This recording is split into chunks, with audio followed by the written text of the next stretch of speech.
Breaking news Telangana సచివాలయంలో నకిలీ ఉద్యోగాల దంతా జోరుగా సాగుతున్నట్లు గుర్తించారు అధికారులు. మొన్న నకిలీ రెవెన్యూ ఉద్యోగి, తాజాగా నకిలీ ఐఏఎస్ హల్చల్ చేస్తుండటం గమనించారు అధికారులు. బాలకృష్ణ అనే వ్యక్తి ఫేక్ ఐఏఎస్ గా చలామణి అవుతున్నట్లుగా కనుగొన్నారు. తాను జీఏడీ వ్యవహారాలు చూస్తున్నట్లుగా ఇతడు జనాన్ని నమ్మబలుకుతున్నట్లు తెలుసుకున్నారు. సెక్రటేరియట్ సిఎస్ఓ ఆదేశాలతో ఏఎస్పీఎఫ్ అధికారులు అలర్ట్ కావడంతో ఈ నకిలీ భాగోతం మొత్తం బయటపడింది. చీఫ్ సెక్రటరీ పేరిట ఉద్యోగాల ఆర్డర్ కాపీ తయారు సైతం చేస్తున్నారు. అపాయింట్మెంట్ ఆర్డర్ తీసుకొచ్చిన బాధితుల కారణంగా ఈ మొత్తం వ్యవహారం వెలుగులోకి వచ్చింది. ఈ విషయంలో సెక్రటేరియట్ సిబ్బంది ప్రమేయం పైన ఆరా తీస్తున్నారు పోలీసులు. మొత్తంగా సచివాలయంలో ఫేక్ ఐఏఎస్ ఆట కట్టించారు పోలీసులు.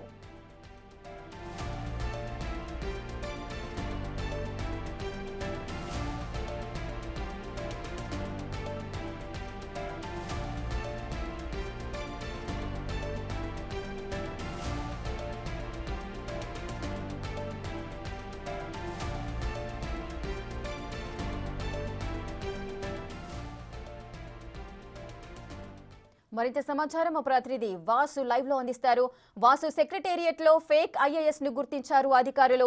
మొన్న కూడా చూసుకున్నాము మనము, ఫేక్ రెవెన్యూ అధికారులు అయితే గుర్తించారు. ఇప్పుడు ఫేక్ ఐఏఎస్ ఏంటి? ఫేక్ కి సంబంధించిన అధికారులు అందరూ కూడా ఒకరి తర్వాత ఒకరు సెక్రటేరియట్ లోకి చొరబడటాన్ని ఏ విధంగా చూడొచ్చు? అధికారులు ఎటువంటి చర్యలు తీసుకుంటున్నారు?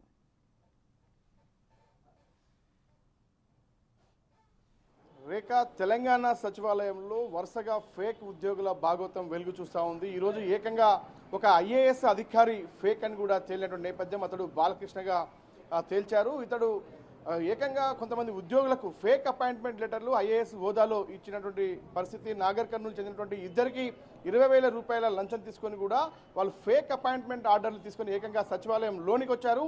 అనుమానం వచ్చినటువంటి ఎస్పీఎఫ్ అధికారులు వాళ్ళను క్వశ్చన్ చేసిన నేపథ్యంలో కూడా ఈ అపాయింట్మెంట్ లెటర్ల విషయం వెలుగు చూసింది.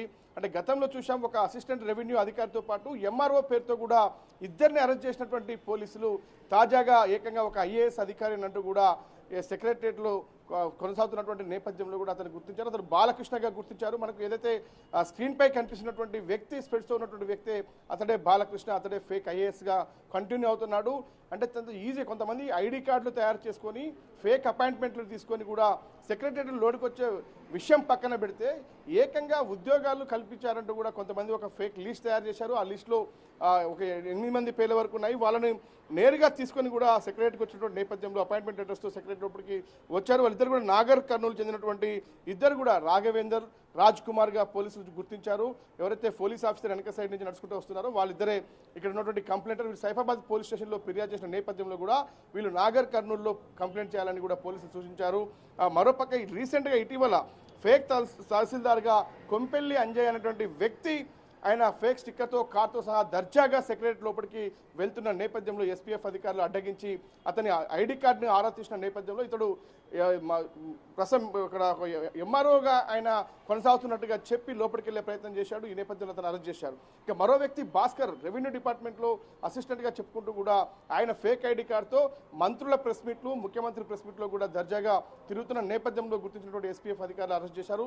ఈ రోజు ఏకంగా ఒక కలెక్టర్ అంటూ కూడా ఫేక్ ఐడి కార్డులు, ఎవరైతే ఫేక్ అపాయింట్మెంట్ లెటర్లు జారీ చేసినటువంటి మరొక ఫేక్ ఐఏఎస్ కూడా గుర్తించారు. అంటే సచివాలయానికి సంబంధించి ఇటీవల కాలంలో కూడా చాలా కట్టుదిట్టమైన భద్రత ఏర్పాటు చేయాలని అధికారులు భావించారు. సిఎస్ కూడా చాలా స్పష్టంగా ఆదేశాలు జారీ చేశారు. అంటే లోపలికి వచ్చే వాళ్ళు, బయటకు వెళ్లే వాళ్ళకి సంబంధించినటువంటి ఎంప్లాయీస్ విషయంలో కావచ్చు, విజిటర్స్ విషయంలో కావచ్చు చాలా కట్టుదిట్టమైనటువంటి పాసులు ఏర్పాటు చేయాలి. హలోగ్రామ్స్ ఉంచాల్సిన అవసరం ఉంది. ప్రతి వెహికల్ కూడా బార్కోడ్ ఏర్పాటు చేయాలని అధికారులు అన్ని రంగం సిద్ధం చేస్తున్నటువంటి నేపథ్యంలో కూడా పటిష్టమైన భద్రత కోసం ప్రయత్నాలు సాగిస్తున్న నేపథ్యంలో మరొకసారి ఫేక్ ఐఏఎస్ అధికారి భాగోతం బయటపడ్డ నేపథ్యంలో మరొకసారి పోలీసులు అయితే అలర్ట్ అయ్యారు. అధికార యంత్రాంగం కూడా పూర్తి స్థాయిలో అలర్ట్ అయింది.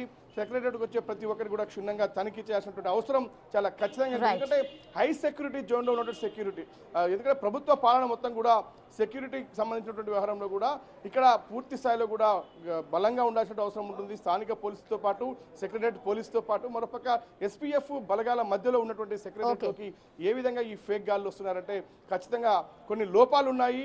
ఏదైతే పాలనా వ్యవస్థకు సంబంధించినటువంటి వ్యవహారంలో కూడా, ఎందుకంటే సెక్రటరీ భద్రతకు సంబంధించి లోపాలు కనిపిస్తూ ఉన్నాయి కాబట్టి ఖచ్చితంగా వీటిని రెక్టిఫై చేయాల్సిన అవసరం అయితే చాలా స్పష్టంగా ఉంది. దీనికి సంబంధించి అధికారులు రేపు మరోసారి భేటీ కాబోతా ఉన్నారు. ఆ సెక్రటరీ భద్రతకు సంబంధించి చాలా పటిష్టమైనటువంటి చర్యలు అయితే తీసుకోబోతా ఉన్నారు. Right, thank you Vasu, thanks for the live details.